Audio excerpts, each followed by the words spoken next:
नहीं, अब तेरी शादी की उम्र हो चुकी है। सब तेरे लिए लड़का देख रहे हैं और तू है कि 8-9 बजे बिस्तर से उठ रही है। मम्मी, क्या आप भी सुबह सुबह ज्ञान दे रही हो? सोने तो दो कम से कम। क्या करें, अब तेरी हरकतें ही ऐसी हैं। चल अब बिस्तर छोड़ और मेरे साथ खाना बनाना सीख। ना, मैं नहीं बना रही खाना वाना। आप प्लीज जाइए ना यहाँ से।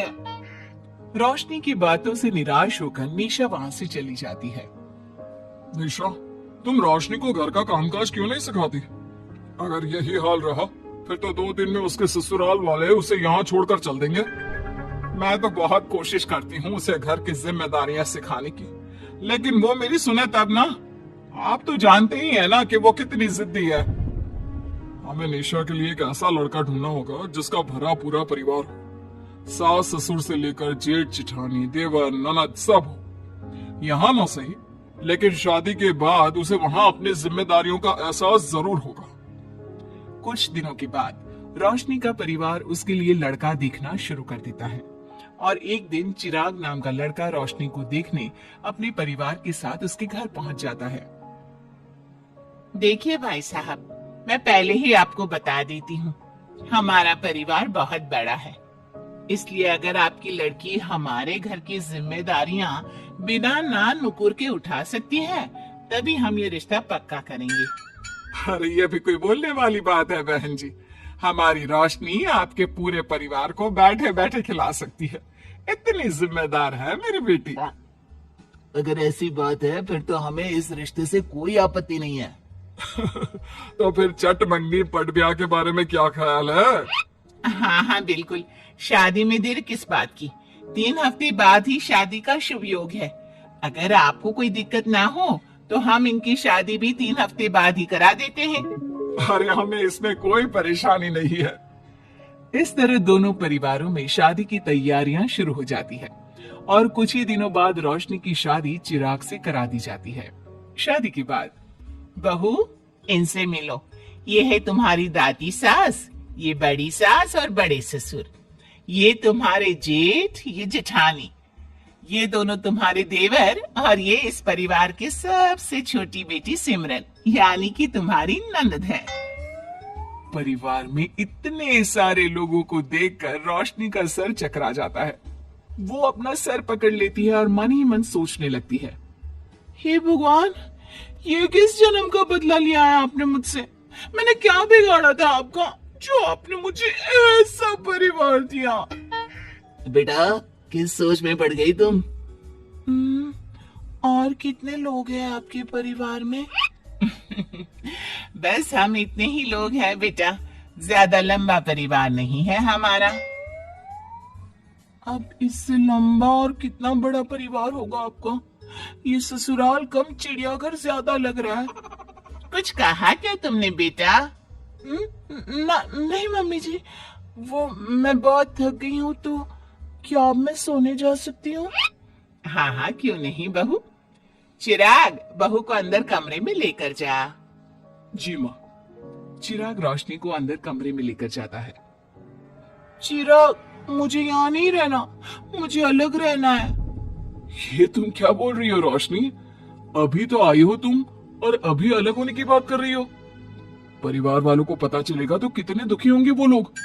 मुझे नहीं मतलब किसी से, और इसे तुम परिवार कहते हो? ये परिवार कम कोई गली मोहल्ला ज्यादा लग रहा है।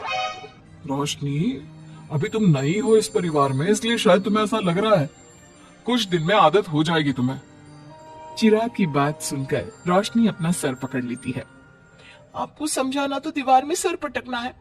मैं सो रही हूँ, लाइट ऑफ मत करना, मुझे अंधेरे में नींद नहीं आती। इतना बोलकर रोशनी बिस्तर पर लेट जाती है। रोशनी को देखकर चिराग का मुंह खुला का खुला रह जाता है। वो भी पैर पटकते हुए बिस्तर के दूसरे कोने में अपना मुंह मोड़कर सो जाता है। अगले दिन, देवरानी जी, आप उठ भी जाइए, सुबह के 6 बज चुके हैं। सोने दो ना मम्मी, क्यों परेशान कर रही हो? देवरानी जी, मैं आपकी मम्मी नहीं जेठानी हूँ। सुबह सुबह क्या मजाक है मम्मी?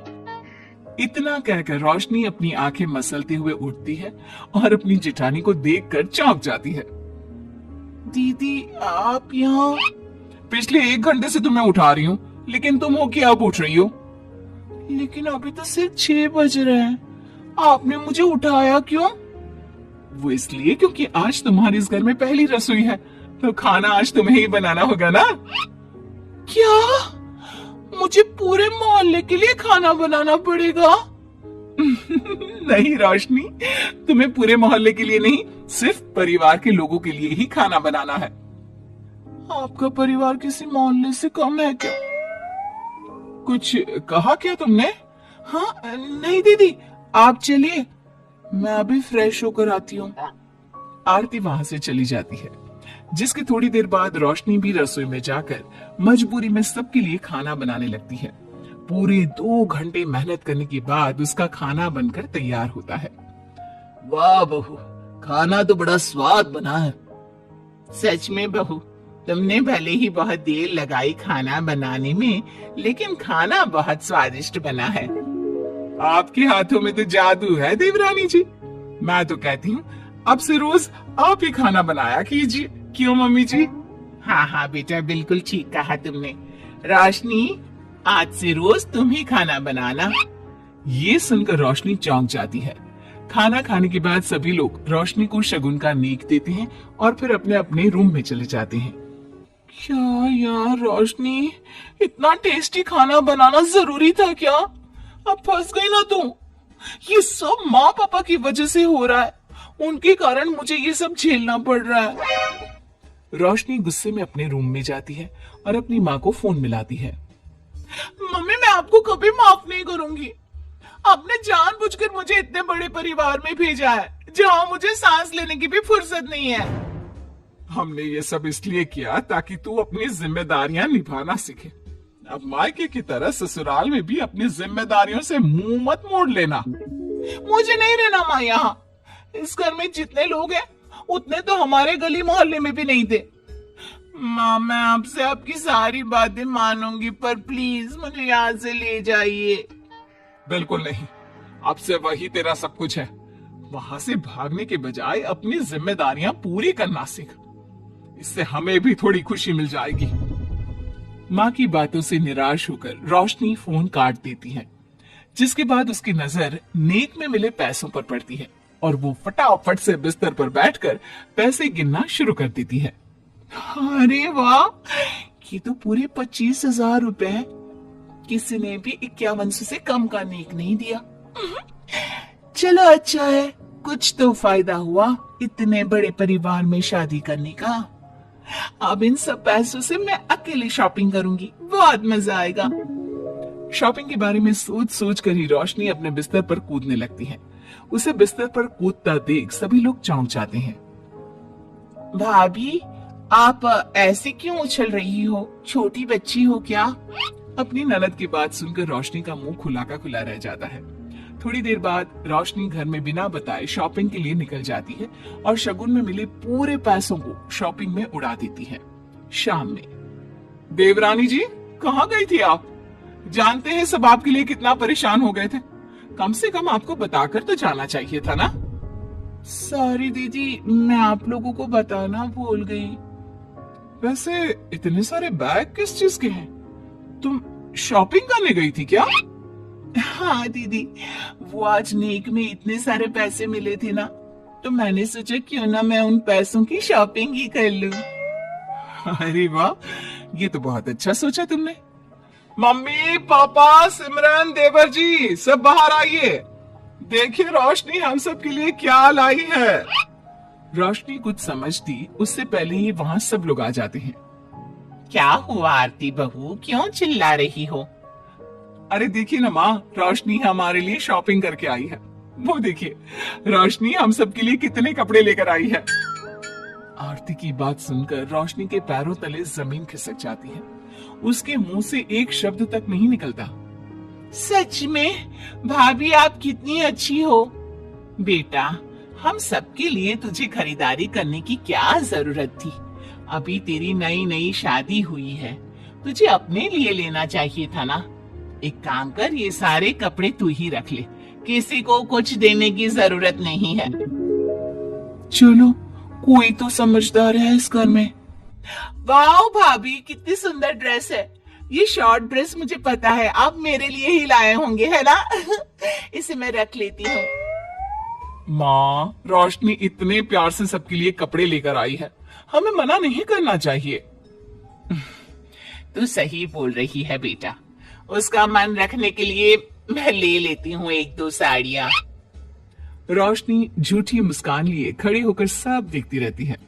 देखते ही देखते उसके लाए सारे कपड़े घर वाले आपस में बांट लेते हैं और अब सिर्फ एक रुमाल को छोड़कर उसके पास कुछ नहीं बचता। अब ये रुमाल भी क्यों छोड़ा, इसे भी ले ही लेते। इतने में ही सिमरन रोशनी को आवाज देती है। भाभी, वो गलती से रुमाल रह गया है, क्या वो मुझे मिल सकता है? रोशनी वो रुमाल भी सिमरन को दे देती है। इतनी मेहनत से मैंने ये सब कुछ लिया था, लेकिन इन लोगों से मेरी खुशी बर्दाश्त नहीं हुई, कुछ भी नहीं छोड़ा। थोड़ी देर बाद रोशनी का पति भी वहां आ जाता है। मैंने सुना है आज तुमने सभी के लिए खरीदारी की है, तुम मेरे लिए कुछ लेकर नहीं आई?